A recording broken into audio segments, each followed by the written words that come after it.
So you want to upload your music to Spotify and Apple Music. And maybe you uploaded your music to YouTube, and now you're super happy that it's finally out in the world and people can actually hear it. But now you're like, I'm ready for the next step. I want to make it official and make it in the place where people look to find music. Well, if you're young and don't have a credit card and YouTube is enough, you're fine with it not being on all streaming services, then I would just stick with YouTube for now. But depending on which service you use, it's not monstrously expensive and is quite accessible to a large sum of people. Whether you're committed to making your music more official or just sticking around to figure out how it works, let me begin to explain how you get your music onto streaming services. What is a distributor? If you're looking through Apple Music thinking YouTube has an upload button, where's Apple Music's or Spotify's? Well, the reason you can't find it is because it doesn't exist. YouTube is a video sharing platform, whereas Spotify and Apple Music are stores. Let's say, for example, that your music is here, and that Spotify and Apple Music and all the streaming services are here. In order to get to Apple Music, Spotify, and YouTube, you have to first upload your music to what's called a distributor. And then that distributor will take your music and bring it over to all of the different stores. Now, a distributor is really its own service. Let's say, for example, you wanted to use Distributor A. Let's call this monkey.com or something like that. Distributor A is, say, we'll deliver your music to Apple Music, Spotify, or YouTube Music or whatever, and you pay us $40 a year. And then if you go to Distributor B, let's call that like zebramusic.com or something like that, they'll be like, no, we're going to deliver your music $40 per release or something like that. And then Distributor C is like, we'll release your music, but we'll take a cut of your royalties. Each distributor works differently, but really depending on what your plan is for release, like if you're someone who's going to release all the time, you're someone who's only going to release a little bit, it's going to really depend which one you choose to go with. Now, choosing a distributor is a pretty big decision, but there's not really any benefit in choosing more than one. What I recommend is doing research into a bunch of different distributors and figuring out which one seems the most reliable and which ones benefit your scenario most. If you're someone who's going to be releasing an album like every year, or if you're someone who's going to be releasing a bunch of singles, or if you're someone who may be releasing something once and is never going to distribute anything else again. Each of those different distributors are better for different ones. Some of them have different perks than others, but really picking the one that suits your needs most is what's most important. Some really popular ones that are worth looking into are Distrokid, TuneCore, CD Baby. There are lots of others, but those three are definitely the ones that you should check out first. I personally use Distrokid, so for the rest of the video, I'm going to give you a rundown of how to use that distributor and how it all works. How to use Distrokid. So first things first is a really easy step. Just go to distrokid.com and you'll get to this page here, where it'll have, you can type in your email, create password, confirm password, then you can sign up. You can sign up with your Google account. I already have an account, so I'm just going to sign in. So one of the first things you'll see once you create an account is you have an option to subscribe to 3 different plans for Distrokid. These charge monthly, so Distrokid doesn't charge by release. Once you've paid per month, you can upload as many things as you would like, as many songs as you would like, as many albums as you would like. It would just be under 1 artist, 2 artists, or 5 to 100 artists per plan. So there are 3 plans. There is the musician plan, there is musician plus plan, and then there is the ultimate plan. We're going to go into what each plan means in a moment. The musician plan is obviously the cheapest option, followed by the musician plus plan, and then the ultimate plan. Now, the musician plan is $192 per month or $22.99 billed annually. And this allows you to have one artist that you can release music under on all the streaming services. You can upload unlimited songs. You can still upload your lyrics. Spotify verified checkmark, create royalty splits. So say, for example, you have more than one artist. So say if you're in like a band or something, and there's different people who have worked on it, you can create your splits through here. There is the iPhone app access and 21 extra tools that are included. That is the musician plan. The musician plus plan, $333 per month or $39.99 billed annually. This allows you to have 2 artists. It comes with everything in the musician plan, but a few others. It allows you to work with the synced lyrics in Apple Music. It gives you daily streaming stats. There are a few very important ones in this. The ones that will probably affect your decision here is the customizable label name. So every time you release a song or an album, it'll show what label it's under. Like, for example, if you see a bunch of bigger artists, it'll be like Fall Out Boy will be under Fueled by Ramen or something like that. Here, it'll say, normally with the musician plan, it'll say under like Distrokid Records or something like that. Here, however, you can make up a name. So you're not necessarily creating a real label per se, but you're making up you can create a name for the label that it's under so that it looks more professional and doesn't always look like it's under Distrokid. If you don't want to be really, to have your music say under Distrokid Records or whatever, you can make it under whatever name you would like.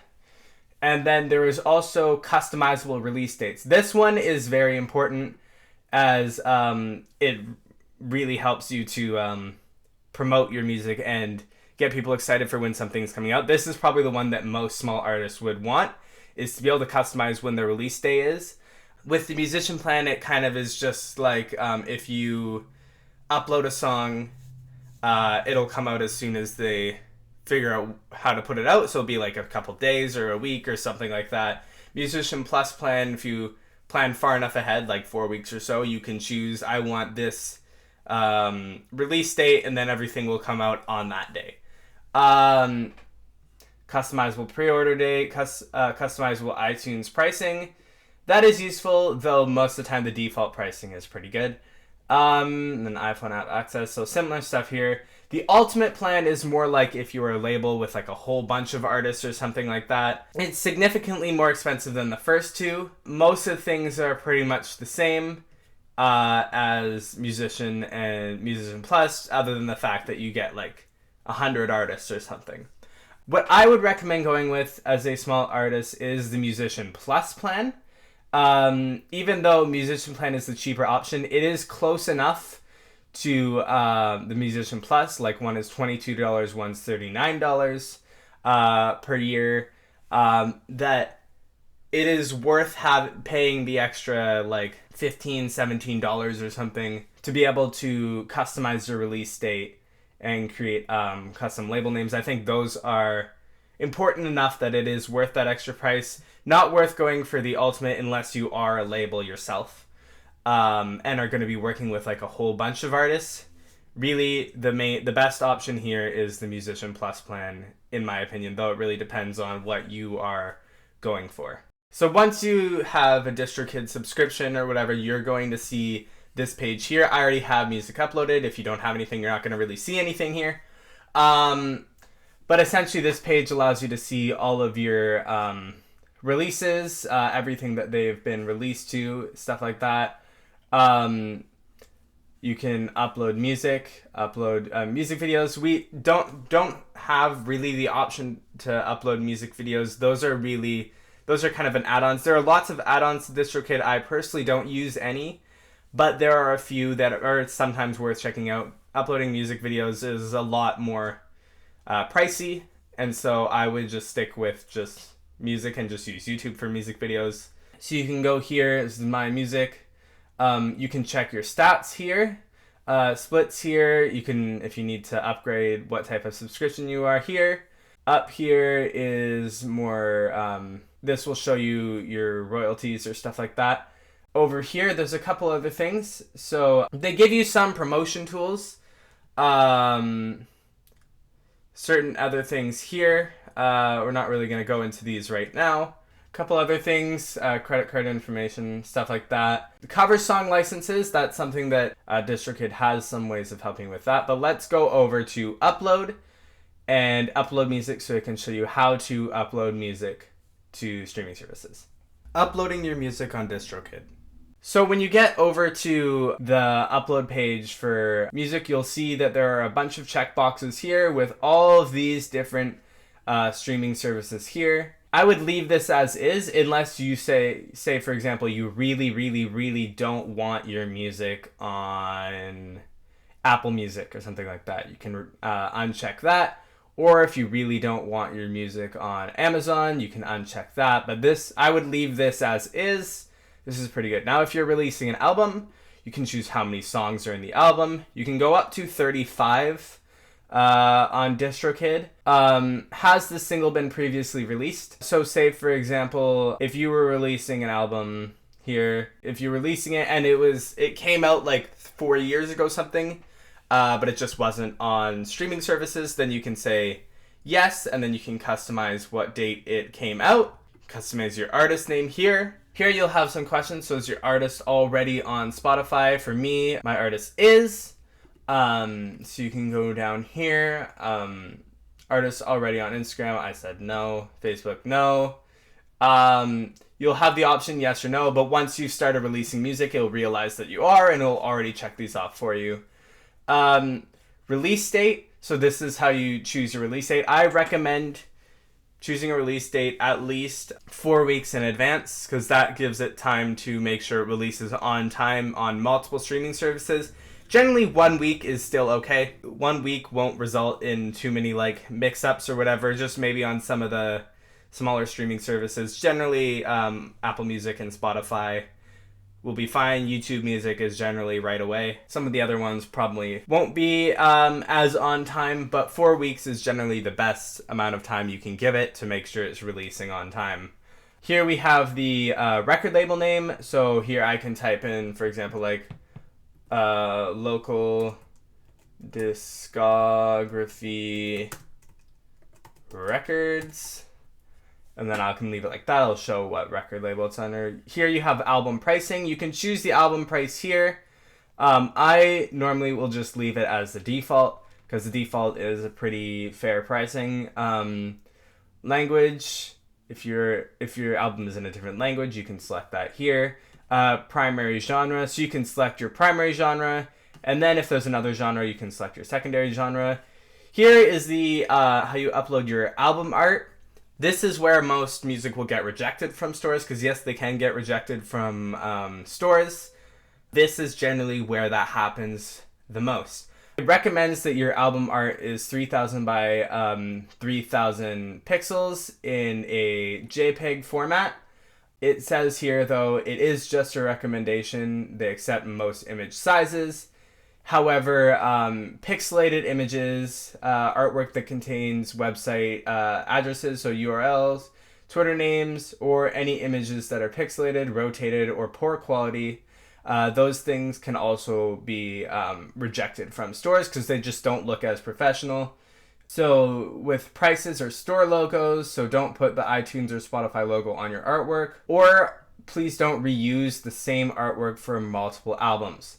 All right, so these are the kind of things that will get your album rejected, just because they want to make sure that these streaming platforms look more professional.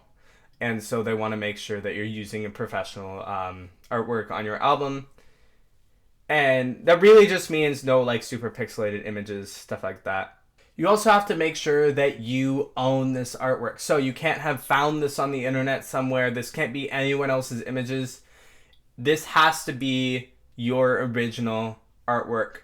If it is someone else's and it is copyrighted, then stores will reject the artwork, but they also might prevent you from being allowed to use DistroKid again. If you get them into any sort of copyright trouble, they don't want to go through any of the hassle of dealing with it, so they just will not let you use their service again. So I highly recommend making sure that your artwork is 100% yours and is not does not belong to anyone else. Now, if we go to album title here, you can type in the album title here. Just make sure that it is not like copyrighted or anything. Same thing with like the album artwork. Now we have the track. So you write the track title here. Do not write the version of the track or the features in this section, just the name of the song. Then if you have a featured artist, you go down here, say, yes, I have a featured artist. If it's an additional primary artist or a remixer, you'll select that here, and then you'll type in the name of the artist here. So let's name the song Zebra, and you'll see down here it'll show what the track will look like. Let's say we have a featured artist named John. So let's say Zebra featuring John. Add version to the song title. I could say, no, this is a normal version. If it's a radio edit, it'll change it there to say radio edit, or if it's another version, it says special version, I'm going to say it's a demo or something like that. You'll see it'll put it in like square brackets, but if we don't have this, no, it'll be in the circle brackets there. That's just the format that streaming services want it to be in. Here is where you put in your audio file. It says you can use a WAV file, MP3, M4A, and then a couple others, all right? I recommend using the WAV file just because the MP3 is already more compressed. The MP3 works fine, especially if you're just releasing like something that is a demo version or whatever. But the WAV file is better for this because it is not compressed, and a lot of streaming services will compress your music. There are still options on most of those streaming services to play uncompressed, which is where they'll probably play songs that play your WAV file. But streaming services will compress your music in some manner most of the time, and so I recommend uploading a WAV file instead of an MP3 file. Dolby Atmos Spatial Audio, if you do have a version mixed with Atmos, you can select yes. If you are the songwriter, select that here. Unless another artist wrote it, then you have to go through a whole bunch of a checklist here saying whether or not that cover song is legal or whatever here, and how to get the licenses and stuff like that. You'll have to go through that here. I have not released this cover song yet, so I'm not 100% sure on all of the cover legalities there. Then we go down here to the songwriter's real name. So if you just did the music, just did the lyrics, you can put that here. You can also add other songwriters, first name, middle name, last name. And then you can select copy these songwriters to all tracks on this album if the same person. So say you wrote everything on the album, copy these songwriters, and then this here will fill itself out for all the songs on the album. Do you have explicit lyrics? Yes or no? Is this a radio edit? Yes or no? So is it clean, or is it a censored version of it or something like that? Is it an instrumental? So does it contain lyrics? Then we have the preview clip start time. This is like those 30 seconds that people will hear in stores, or the 30 seconds on TikTok, or whatever it is. You can just leave it at 00, or if you want to select a specific 30 seconds that you think are like the most important 30 seconds of the song or something like that, or 30 seconds that you would want someone to hear if they heard any 30 seconds first, or whatever the catchiest, or like the chorus or something like that. So you can go select when the good part starts or whatever, and then you can select what minute and second, stuff like that. And then the track pricing, same thing with the album pricing. I would just leave it as is. If a song is over 10 minutes long, however, they will price that song higher, or I think they might give you an option to price it higher. Yeah, and then that goes down for all 12 tracks. Now we're down to the bottom here with the extras. I personally have not used any of these. However, there are a couple here that are worth taking a look at, just because some of them you might find useful. So I recommend taking a read through all of these just to figure out what each of them are. There's YouTube Content ID and YouTube Creator Music. This one, some of you might be interested in. This is if someone else plays your song on YouTube or something like that, it can copyright that, and then you will get compensated for their copyright. I do not recommend using this, simply because A, it costs more per year, and B, a lot of the anytime someone else plays your song, it is actually more promotion for you. And as you're a very small creator, that can actually be really helpful for you. And so I would leave this unchecked. Store maximize your Distrokid will automatically deliver this album to new online stores and streaming services when we add them, which is often. We'll give you notice each time we add the album to a new service. This is useful, but if you're going to be very active on Distrokid anyway, I think I would just leave this unchecked. A couple here, loudness normalization. This could be useful. This normalizes your volume or whatever to match the volume of like everything else on Spotify or whatever. But some of the other ones here, the ones that are most worth taking a look at, I would say, is the leave a legacy option. This is one that I think people will probably end up using, because Distrokid basically works in a way where while you're subscribed to Distrokid, they'll keep your albums and stuff up. However, if you do not pay your fee on time or whatever, or do not pay your subscription on time, or you cancel your Distrokid, they will remove your stuff from stores because it's too much work for them to keep it on there. However, if you choose the leave a legacy option, and you have this option even after you have already uploaded the song to Spotify, Apple Music, so you don't need to worry about this until you're saying, I don't want to subscribe to Distrokid anymore. But this basically says that you'll leave this album on the streaming services forever, basically. So it's a $49 fee. But it basically says that it will not remove this album. So say you have, like, you've had your music up on Apple Music for a really, really long time, and you no longer want to pay a subscription to Distrokid because you're not releasing any more music or whatever, but you want the albums to remain on there. If there's, like, a couple albums, like one or two, that you're like, this needs to stay on there forever, I don't want this to ever get removed from streaming services, then this would be a good option to make sure that those stay on there. And then down here we have the music video distribution. This one is a little bit more expensive, as you say, $99 annually or $8.25 per month. So this is almost more expensive than just the subscription itself to add music videos to Apple Music or Spotify. So I would just leave this off and recommend just uploading your music videos to YouTube. Then down here we have just these checkboxes. You have to check these off before you can submit your song. I selected YouTube Music as a source, so I won't email Distrokid later asking, why'd you upload my music to YouTube? This happens a lot where if someone will upload their music to streaming services, and then they'll see that they already have a YouTube channel, then they'll see that there's another one that's like a YouTube topic channel, which basically has their song. That is okay. That is supposed to happen. That is YouTube Music. So when you upload your music to YouTube, you're not uploading it to YouTube Music, you're uploading it to just YouTube. YouTube Music is like the YouTube's equivalent of Spotify or Apple Music. It's another streaming service for music. So if you end up with a topic video under a different channel with your same name, that is okay. There is a way to combine your channel and the topic channel, but that will be a different video than this.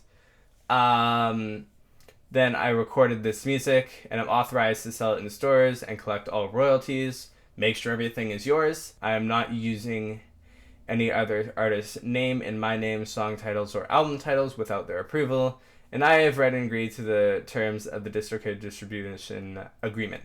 And then when you're done, click done. And then it'll begin to send your music to stores and check it for any errors. So once your music has been uploaded to Distrokid and it's being sent out to stores, you'll begin to see your music here. So say release an album, for example, say that we just released this one. This will appear here, and this circle here will be yellow. I can click on here and I can see the status of everything here. So it'll check for the artwork as well. This will be yellow until it is approved, and then it'll turn green. So everything will be basically yellow until it's approved. So here we have all of these. They've all been approved already. They're already on streaming services. You have the option here now to edit the lyrics of the song, then have the option for sync lyrics if you choose the Musician Plus plan. This is actually kind of a fun little game. But I won't get into that right now. And then just make sure credits are uploaded and stuff like that. Over here, you'll see this ISRC code. So say, for example, you released a single, and it was a single that was going to be on an album as well. That single will come with an ISRC code, and what you can do is when you're creating the song, there's an option in the upload thing to select an ISRC code.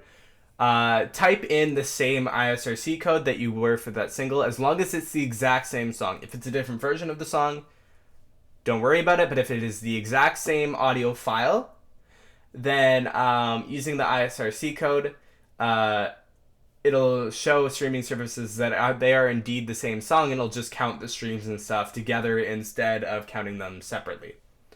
Only difference will be like the artwork or something like that, because one's a single, one's the album. And yeah, down here you'll see that you have the option for all of the stuff still. Even after you've uploaded, you can still do the leave a legacy option and stuff like that. So you don't need to worry about doing that immediately as you upload something. How to access your artist profile. So now, like, okay, fantastic. My music is on streaming services. I can look it up and I see it there. How do I get access to it, and how do I edit my artist page on streaming services? In order to do that, you have to do that individually through each one. So for Apple Music, you have to go through Apple Music for Artists. For Spotify, you have to go through Spotify for Artists.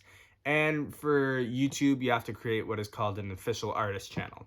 So in order to get access to your artist profiles, there is a way to get to them through Distrokid itself.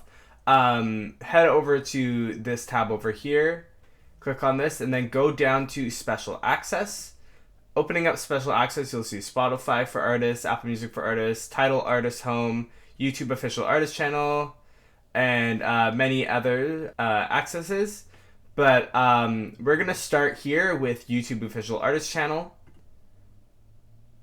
And then you'll see here, you'll get this page, and basically what this does is this combines your topic channel, which was created by uploading music to YouTube Music, and combining your own YouTube channel. So what I highly recommend doing is before you upload your music, make sure that you have some sort of, or before you create this, make sure you have a YouTube channel on your own as well as the topic channel.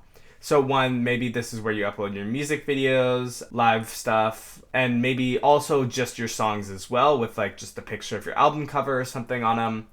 Make sure you have a YouTube channel first, and then what this does is this combines the topic channel and your artist channel and makes sure that you have the same name. So I'm going to go here, I'm going to go to Select Artists. You'll see it has quotations R there. And then I say, no, I don't have a YouTube channel. Yes, I have a YouTube channel that contains content from Quotations R as well as other artists. Or yes, I have a YouTube channel dedicated to Quotations R. If I select this, it will not let me combine the channel because it is other artists as well. But if I select this, I can click this button here, and then it'll open up another page where it will find my Google account, and then that Google account will find my channel that has the same name, and then it'll link the two. I've had some trouble connecting my YouTube official artist channel with my normal channel. The names have been saying they don't match, but if you can get it to work, this is how you do it. The next one that we'll take a look at here, so let's go back up here, let's go back to Special Access. We're going to take a look at Spotify for Artists. All right, so here we are at Spotify for Artists. What you do is you go down here to select an artist. I'm going to select Quotations R, get access, and then I'm going to go over here where I'm going to log in. I already have an account, so I'm going to show you that. Once you connect to Spotify for Artists, you will see this page here. And if you want to know how to edit your profile on the thing, you go over to this top left corner over here. You can see your music here, songs, playlists that they're on, upcoming music. You can check your audience over here. Your home page is over here. Let's go to view profile, and you can see here that you can edit your image up here. You can do a few other things like promote merch, concerts, or music at the top of your profile over here. But yeah, once you edit this image, this will also edit the image over there. You can see your music, you can see the albums that you've posted, all that kind of thing. You can also attach playlists. So if you create a playlist on Spotify, you can attach it. And for example, if you want to create like an essentials playlist or something, you can create one and then you can attach playlists onto your Spotify profile. You could also add some links to your other social media sites, as well as add image gallery. And if you have tickets for live events, you can attach these here. So now we're going to take a look at Apple Music. So let's go down to special access again. Apple Music for artists. Select artists. Quotations are continue. And then you'll get to, it says I already have access, but basically how this would work is you would look up an artist or whatever, and then you would click on that artist and it would ask you to say what you have on that artist, and then it normally takes a couple days to verify that it is you. And then once it generally uses your Distrokid account to figure out that it's you. But once it verifies that it's you, then you can get access to this. So this is Apple Music for artists. I already have an account, so I'm going to go into that account. And you'll find this page here.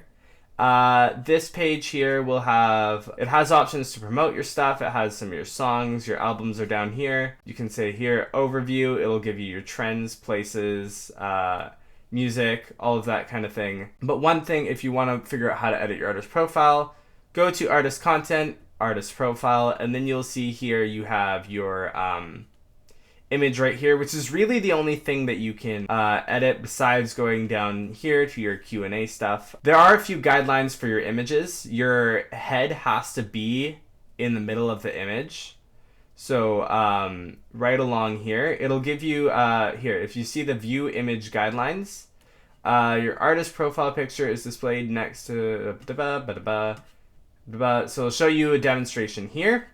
So it says your eyebrows have to be below this line and keep your lips above this line. Generally, this is the this has to be the quality of the image. There can't be any symbols or anything in the image. Again, and it can't be a super pixely image, similar to the rules for the album artwork. And it has to be a picture of you. This is a little different on Spotify. Spotify doesn't have these rules. You can basically do whatever you want for your image on Spotify, but for Apple Music, they want a picture of a person. If you don't want to put your face on there, as long as you have like your eyebrows are above here, your mouth is or below here, mouth is below here. It doesn't even need to be a picture really of your face. If you're wearing a mask or something like that, I'm pretty sure they accept that too. It just needs to be of whatever the artist person is. So that basically wraps it up for this tutorial on how to get your music onto Spotify and Apple Music. If you have any questions, be sure to leave them in the comment section down below. I'm no expert. This is just based off experience. I highly recommend doing more research into this. There are lots of other great channels out there that are very good at describing this kind of thing. So go check them out, and I hope you have a fantastic rest of your day.